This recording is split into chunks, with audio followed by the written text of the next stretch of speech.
is, yeah, okay, get to that. There we go. Exodus 12:37 through 42. And the children of Israel journeyed from Ramses to Succoth, about 600,000 on foot that were men besides children. So it was probably, you think each man, most of the men probably had a wife, maybe a few kids. It's probably about 1 million people at least. Because you got 600,000, each has a wife. So yeah, it's easily over 1 million people here. And now I was trying to figure out how far this was. I don't think it's very far, but I couldn't actually get a measurement with, all it showed as a map. I probably could, and look at a map in my computer, It ain't but that far on the map. Yeah. So, it's probably like a day's journey, which is probably about most 40 miles. It ain't very far. But this is right after Pharaoh asked them to leave, told them to leave, I guess. And a mixed multitude went up also with them, and flocks and herds, even very much cattle. So some of the people who were living in Egypt, not just the Israelites, wanted to leave. There were some of them that saw how God's power because of the plagues, and they're like, I don't want to stand against them. Can we go with you? There's going to be those, and that's the way as Christians we should present ourselves service to the God, that where there's those out there that says,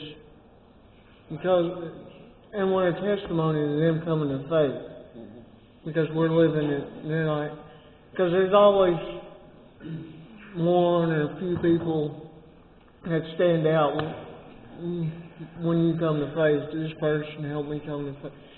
There's people that the Lord puts out there for us, and we should live in this way to where people come see us and say, okay, not everybody's a hypocrite. This Lord's done great works, and they come to faith. I think that's what happened with this mixed multitude. They saw the power of the plagues and saw that God was behind His people here, and they was like, well, we don't want to stand against them, we'll go with them. And they baked unleavened cakes of dough, which they brought forth out of Egypt. For it was not leavened, because they were thrust out of Egypt, and could not tarry, neither had they prepared for themselves of provisions. And so, right before they left was a feast of unleavened bread. So all the bread that they still had no leaven in it because of this. So it would have been not too hard to make bread, but the fact is they removed all the yeast from their house. So they would have had to gather yeast to do it, and that's why they didn't have the amount of time. If they just had yeast in their house, they could have took it with them and baked bread as they went. That's the reason why they don't have bread, normal bread, the whole time. Now, surging of the children of Israel who dwelt in Egypt was 430 years. Now, it reminds me of that promise to Abraham. Well, part of the blessing is saying that he'd have many descendants, and then they'd spend time in a land that was not theirs. That was this right here. And it also makes mention because the time of the Amorites and all them people living in Canaan wasn't up yet, which meant God showed mercy. And at this time, His mercy for them people were up. That's why the Israelites were leaving Egypt, because it was time for them, God to invoke judgment on the people on Canaan by them. Due to mess-ups, it wouldn't happen until 40 years later because of the Israelites' lack of faith. And it came to pass at the end of 430 years, even the self same day, it came to pass, all the hosts of the Lord went out from the land of Egypt. Now, I just find that strange. It's done the exact day. God's like, they ain't spending another year here. We ain't even going to start them spending another year here. They're going.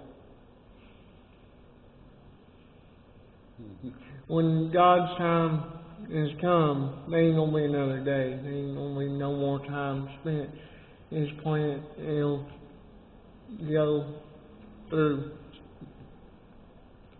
It is not to be much observed. It is a night to be much observed to the Lord from bringing them out from the land of Egypt.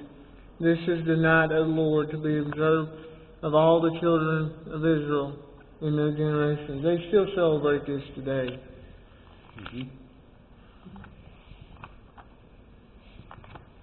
Okay.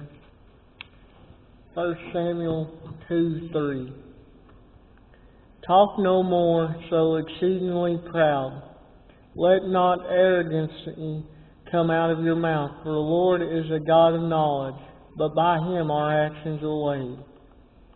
This was the problem with Pharaoh. He was prideful in his approach, and God had to humble him so He'd let the Israelites go.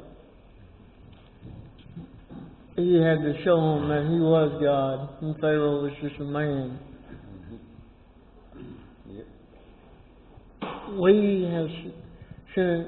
As Christians, we should have already accepted Him for who He is and accepted that without Him we're nothing. But we got to understand the world hasn't, so they're not going to live in the values that we do.